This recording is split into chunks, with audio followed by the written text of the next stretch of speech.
आज Doubtnut app download करें। Doubtnut पर अपने सभी गणित, रसायन विज्ञान, भौतिक विज्ञान और जीव विज्ञान के डाउट्स का करो सफाया। बस प्रश्न की फोटो खींचो, एक ही प्रश्न को क्रॉप करो और तुरंत वीडियो सोल्यूशन पाओ। अभी डाउनलोड करें। नमस्कार दोस्तों, दिया गया प्रश्न है, किसी परिनालिका के भीतर एक समान चुंबकीय क्षेत्र होता है। उपरोक्त कथन सत्य है अथवा असत्य है, यह पूछा गया। दोस्तों, उपरोक्त चित्र में क्या प्रदर्शित है? दोस्तों, एक धारावाही परिनालिका प्रदर्शित है, ठीक है, जिसमें क्या करी जा रही है? दोस्तों, धारा यहाँ से प्रवाहित हो रही है और यहाँ से कैसी जा रही है? दोस्तों, बाहर की ओर निकल रही है। तो हमसे कहा गया है कि क्या परिनालिका के भीतर एक समान चुंबकीय क्षेत्र उत्पन्न होता है। तो दोस्तों, जो धारावाही परिनालिका होती है वह कैसे बनी होती है?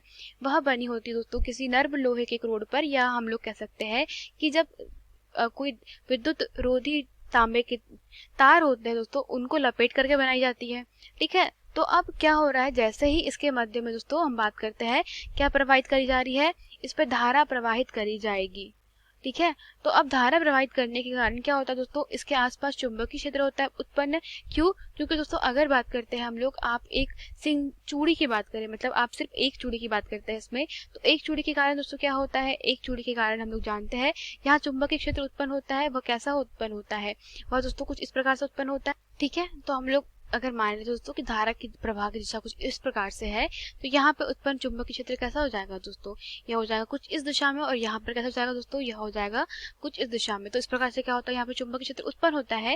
दोस्तों, अब यहाँ पे क्या किया है? बहुत सारे फेरों को लपेट करके क्या कर दिया गया दोस्तों? यहाँ पे अब बहुत सारे फेरे हमारे ऐसे, अभी एक चूड़ी की बात करी थी, अब दोस्तों यहाँ पे बहुत सारी चूड़ियां है। ठीक है, तो अब क्या होगा कि एक चूड़ी का चुंबकीय क्षेत्र दूसरी चूड़ी के चुंबकीय क्षेत्र से क्या हो जाएगा दोस्तों? मिल जाएगा। तो इसके कारण क्या होता है कि चुंबकीय क्षेत्र दोस्तों परिनालिका के भीतर कैसा जाता है? समांतर रेखा के भांति दर्शाया जाता है, क्योंकि जो चुंबकीय क्षेत्र होता है दोस्तों परिनालिका के भीतर बहुत अत्यधिक प्रबल होता है।